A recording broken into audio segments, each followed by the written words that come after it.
Now Ayrshire Radio Podcast presents Ayrshire Insights with Elliot Boyce. Welcome back to Ayrshire Insights with Elliot Boyce, and as promised we have a brilliant guest on today's show for this week's Local Legend Spotlight. This man is the managing director of one of the leading taxi firms in Ayrshire. I'm delighted to welcome Ross Gilmour, the MD of Thistle Cabs. Ross, a massive thanks for coming on the show today. Pleasure to be here. So, Ross, before we find out how it all started, we want to know a little bit more about you. So, first of all, are you manual or automatic car? Definitely automatic. Short distance or long distance? Short distance. And London black cab or New York yellow? Keep it in the UK, London black cab. Now, Ross, I know this was a short notice one for you, so a massive thanks for coming on, but I think you've got a special shout out to do. Yeah, just Mouldy's son's playing for Glenburn 2011s this morning. Sadly, I can't make it, but just wish them all the best. Brilliant. Now, we're going to find out a lot about Ross Gilmour very soon.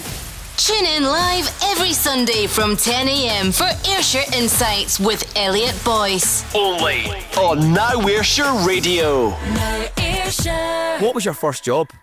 Well, I was thinking back, I was picking tomatoes for Bryson's farm, and that was when I was 15, and for the first year, you know, they said I was the best tomato picker they've ever had, and in the second year by that time I'd found a little bit of nightlife and such, so then I dropped quickly and ended up having to pay people to do my shifts for me, so that didn't end well. Was that after finding the nightlife then, just Yes, get it covered? Indeed it was. So from there, how did you then go from tomato picking to running one of the Ayrshire's leading taxi firms? Well, at the time, I was 19 years old. My dad had a brass and granite at the time, which thankfully I'm happy to see it be restored. And good luck to all the guys that are going to be opening that up again. So he met a man, Alec Gorman, who had Thistle Cabs at the time. And my dad then said to me, look, you've tried university. 5 weeks I lasted. I absolutely hated it. So we've got an opportunity here. If you want to knuckle down, we've got a chance of purchasing Thistle Cabs. Do you fancy it? I goes, absolutely, let's do it. So it all started for there. What year was that? 2003. 2003. So when you started Thistle Cabs, what kind of numbers did you, how many drivers and stuff were? Roughly 30 to 40 drivers. And does all the cars then kind of belong to you guys? Is that how it works in the taxi firm business? Yeah, it's a mixture. We've got around 60 cars of our own, which our own drivers then make a commission on the meter, and then we've got about 90 rentals at the moment. So you started off then with 30, and you're now up to what, 60 your own cars plus 90 people renting the PDA? Yeah, that's right. 150 cars on the system and 190 drivers roughly at the moment. So that's some growth. It's the start. Yeah, it's good. It's good. So obviously you realised that university and things didn't work and moved into business. So did you and your dad partner on it? So right from the start? Yeah, well, my dad made the investment in myself. I think straight away must have been regretting it, because a self-sustained injury only a month after we bought it, I had to go to hospital 3 times a week, and that was another night out. Well, was that the nightlife again? Yeah. So you're starting to realise then that nightlife probably isn't for you. Yeah, that's right. Yep. Now, so from Thistle Cabs then, so the idea really came from your dad looking to invest in you. An amazing story from where it all started, and I'm sure there's been a few sleepless nights and challenging days, but we're going to talk about the big wins and the biggest lessons just after this. Now streaming Ayrshire Insights, hosted by Elliot Boyce.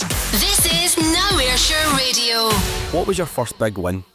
I would have to say, and again, remember this very well. One of the drivers come in with a Kilmarnock standard, and back in the day when council contracts, that's how you used to do things. You had to, write back your tender and such. So he come in and says, there's a tender coming up for East Ayrshire Council. It's a corporate contract. I was like, okay. So I had a look into it, sent the tender in, managed to win. Brilliant. And what I remember from then was orders flying through the fax machine. Within days we had 30 to 40 different runs taken about the most vulnerable in East Ayrshire, and that's where the growth really started for us.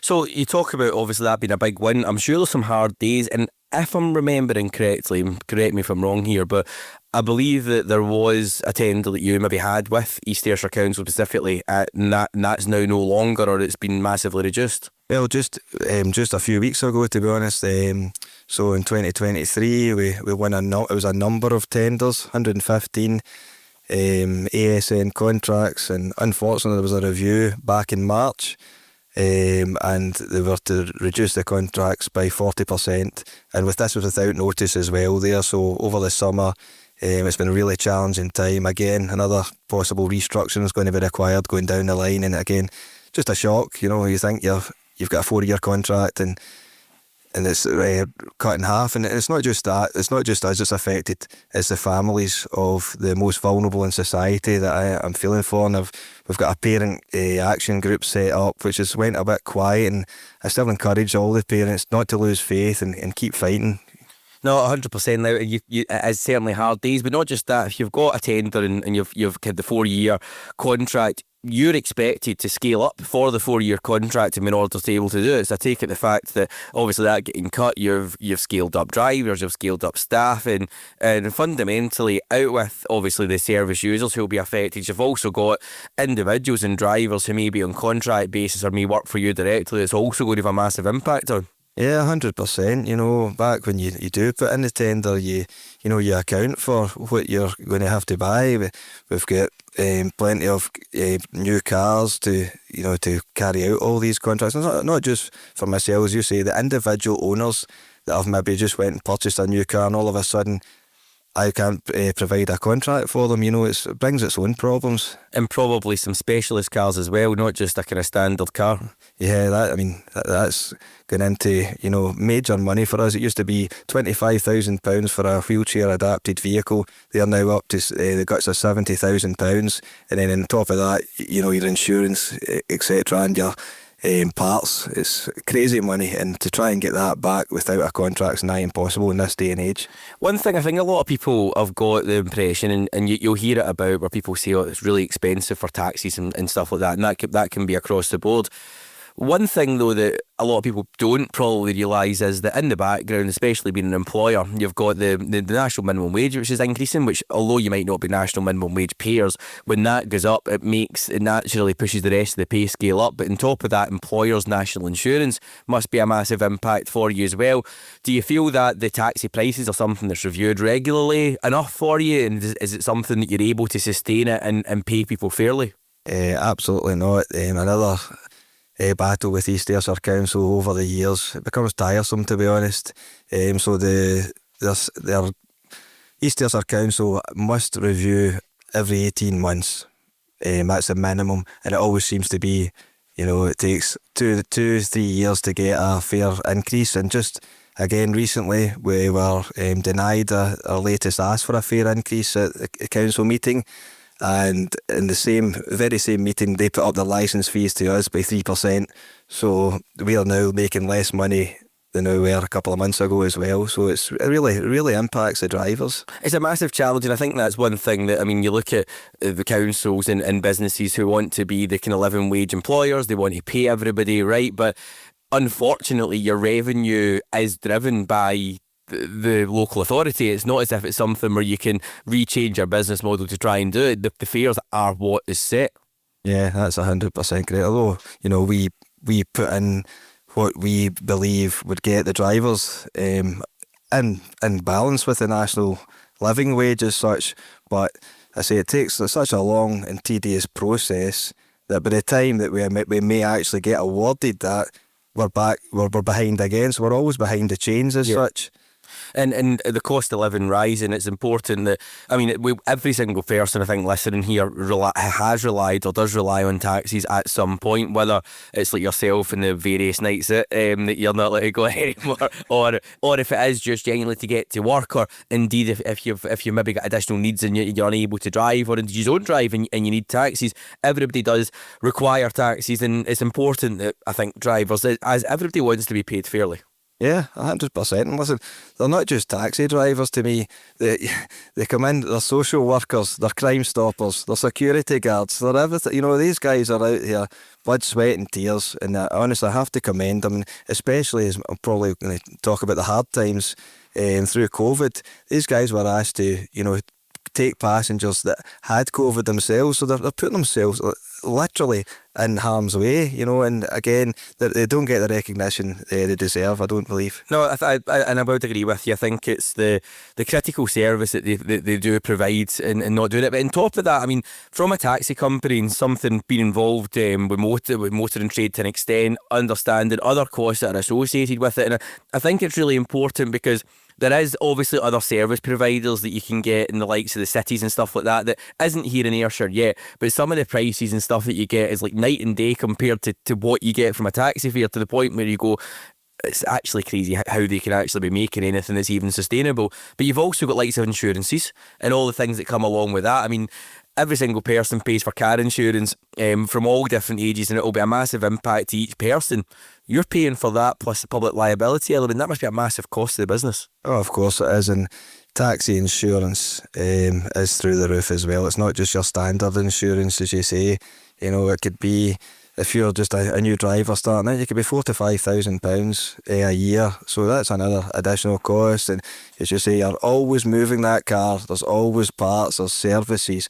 You've got your licence fees, everything, and it all adds up, and it's astronomical. And people, as you say, probably don't understand the outlays that the drivers have. I think it's something that through doing this show that I've found more and more. It's when you actually break down the numbers, it does very, very quickly diminish, and that's across all sectors. I mean, even if you get into hospitality, people might think, oh, that's quite expensive, but when you break down the numbers and you've got the VAT on top of it as well, you've got all the other associated and attributed costs and overheads that bring it all together. It's not easy to run a business, and also it's not easy to be a fair paying employer. You're trying to balance all these things whilst giving the customer a fair price. It's a very, very difficult and challenging thing to do.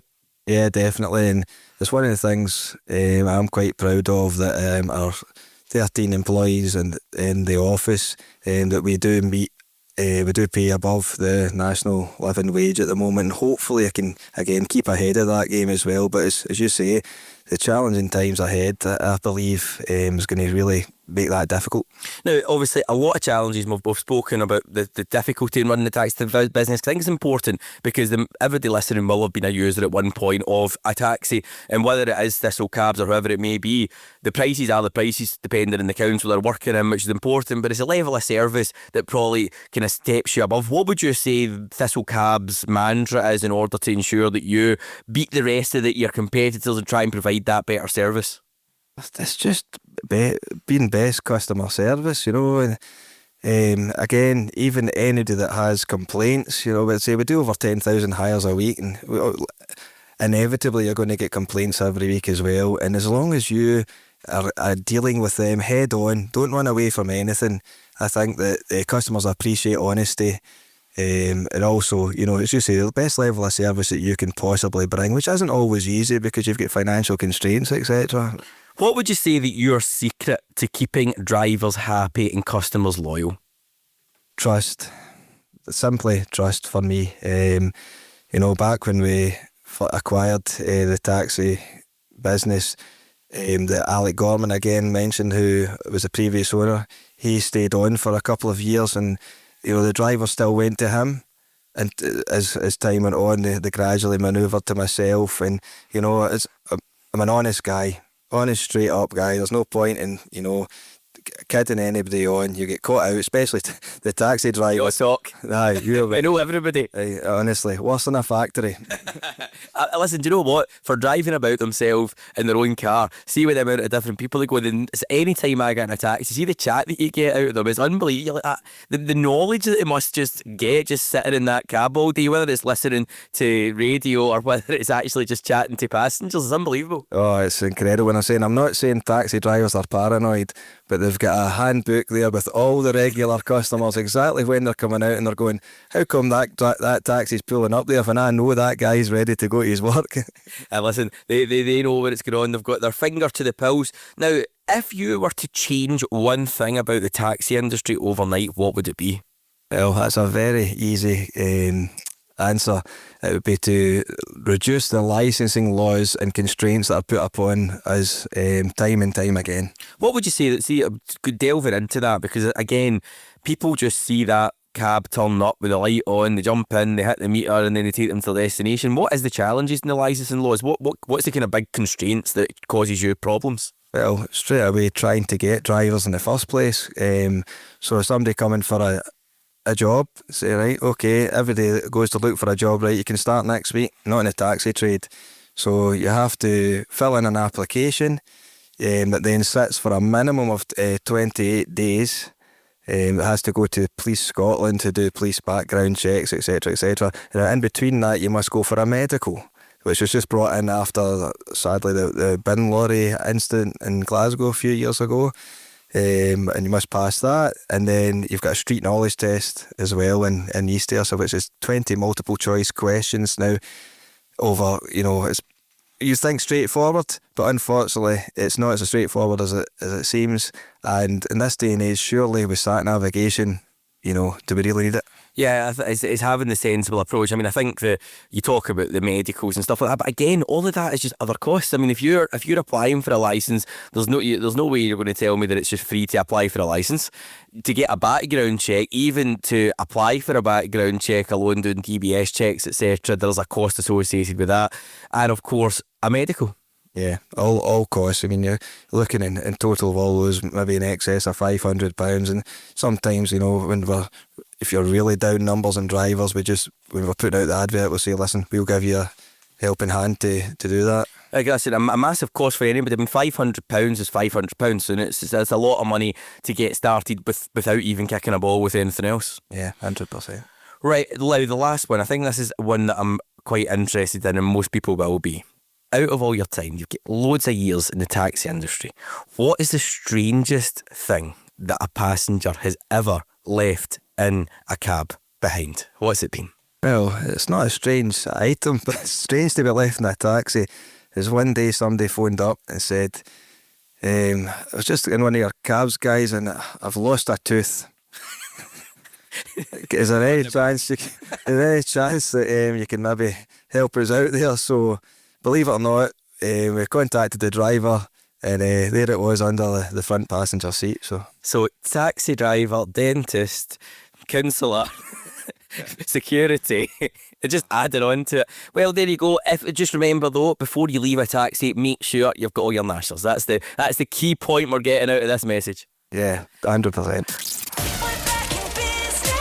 You're listening to Ayrshire Insights with Elliot Boyce. Now Ayrshire Radio. Now it's time to talk community charity and Ayrshire Pride, but before we find out about your links to community, the listeners have been in touch and let me know what their bargain of the week is. So the question with you, what's your bargain of the week that you've got for a tenner or less? Well, I thought I would try and keep it local as well. And this week's bargain has to be from Unique Creations. It's an engraved 32 gigabyte flash drive because my fiancée and I have got 4 young boys and we've got no more space for photos on the phone. So, bargain of the week. There we go. So you've got your bargain there. Now, amazing bargain, and it also links quite well in. So, back to you. Why support all the local causes you do, including this one there?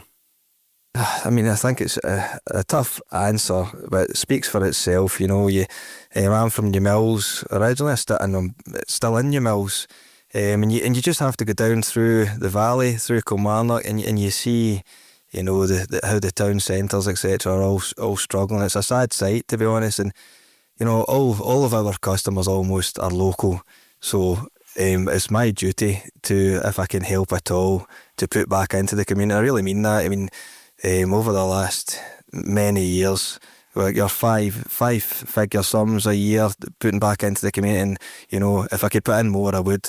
No, amazing, and what you do for the community. I mean, you see your guys' names pop up in loads of different places. So tell us a little bit about what where you support in Ayrshire. I mean, many places, as you say, lots of local sports clubs, boys club football, we've got Mar Rugby Club, Ayr Rugby Club, Kilmarnock Football Club, I could go on and on, lots of local bowling clubs as well. So many. You invited to many days out then? Yeah, that's right. Unfortunately, I can't get there anymore with all the boys. Exactly. You wouldn't struggle for a taxi though, right enough? That's true. No, so what's your big charities? I think you'd mentioned earlier off air that you've got a kind of charity that you've really partnered with. Tell us a little bit about that. Yeah, so at the beginning of the year, my manager Graham, who does an absolutely fantastic job. I have to commend him. You know, not the happiest chappie in the world, as everybody will probably agree, but what a guy. What does your drivers think about Graham? Let's not go there. You mentioned him off here. So big shout out to Graham. Just before we move on to the charity though, so you've got Graham. Who else do you want to mention in your office there? Certainly Stephanie, office manager. I say Graham and Steph are like chalk and cheese. Graham OCD, perfect, you know, everything's in place. And Steph a bit more laid back, but her personality absolutely amazing. Deals with the drivers daily and the staff, and she, honestly, couldn't thank them enough. Who do the drivers prefer? Well, that's an easy one, but I'll not say. Well, okay, so just going back onto the charity. So you ran that thing. So what was the charity? So on our social media channels, we just decided to put out there to, you know, our followers, just to see if there's a particular charity that stood out. And honestly, a resoundingly beautiful inside and out was the charity that was constantly coming up. So that's a charity that supports families that have had to deal with a suicide. And it's honestly, I met Pauline Moriarty that started the charity, and it's absolutely heartbreaking, you know, what families go through. And, you know, although it's only for a year at the moment, I feel that we may have a long-term, you know, future together supporting them.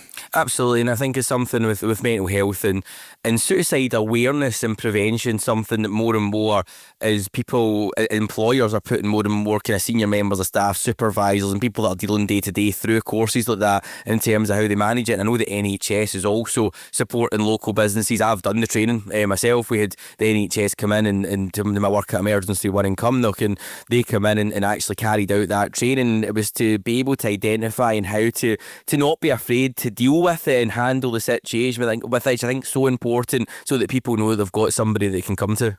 Yeah, and I mean, I'm proud to say that all of our staff have access to your support through our HR as well. And I always tell them, anything at all, come to me as well. I'm here to help as much. I mean, I understand the mental issues that everybody has. You know, I go through it on a daily basis, fighting with myself. You know, it's not easy. Life is fast. And it catches up with you pretty quickly, to be honest. And if anyone is listening and does need that support, I mean, there is plenty of support out there, but don't be afraid to speak, because you're not the only one. There's a lot of people that's going through their own various issues, and what you might think is a small issue, but if it's deeply affecting you, then there is support out there to help you.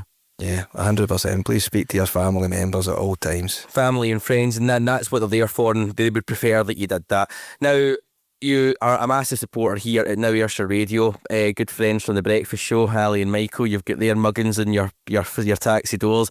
I mean, how's that done for business with Hallie and Michael's faces been on it? Has that been all right? Are they running away from the taxis? Well, it's better than the days when the car doesn't get washed, to be honest. There we go. So, Ali and Michael, you support us there. So why support local causes like us here at Now Ayrshire? Again, I mean, it's simple. It's the local people that put into my company. So I'm obliged to give back if I can. It's pretty straightforward, to be honest. No, and listen, a massive supporter. You mentioned what the local feeling means to you earlier on, and your business certainly has made a massive impact locally. Right, we're going to finish strong with a fun round and find out what's next for Thistle Cabs' Ross Gilmour just after this. This is the Ayrshire Insights podcast with Elliot Boyce. Now time for 5 fast ones. So Ross, I don't want you to think about it, just shout out the first answer that comes into your head. Are you ready to play 5 fast ones? Let's do it. Right, favourite takeaway? The Royal Tandoori Indian in Darrow had one last night. Brilliant as usual. Song that always lifts your mood? Viva Las Vegas. Best thing about Ayrshire? It's definitely the people, without a doubt. Weirdest moment at work? Oh jeez, well, maybe not just weird, but a bit dangerous. We once had somebody coming in with a machete trying to attack one of the call staff. So. That's a weird day. Strangely. And who plays you in a movie of your life? Oh, the good old Adam Sandler. I think he's already played it. Happy Gilmore. You cannot beat Adam Sandler. Right, thanks for playing 5 fast ones. We'll be asking our guests every week to get involved. So, Ross, what's next for you in your business? In the short term, there's no real plans. What I really want to achieve is better customer service, improve the driver experience, my staff experience, and also obviously first and foremost, as I said there, the customer experience. So I've got no real plans for expansion or anything like that. I just think that before we go forward, we get better at what we're doing. 100%. Now, you've got obviously a few challenges that are ongoing just now, and as things move on, other opportunities develop. Hopefully things start getting better with tendering and maybe other opportunities that come up to keep everybody going. Now, you'd mentioned earlier, I think it's important as well to your drivers and the guys that are out, the guys and girls that are out there in the front line doing it. I mean, for them, must have a big special shout out you want to give to those guys.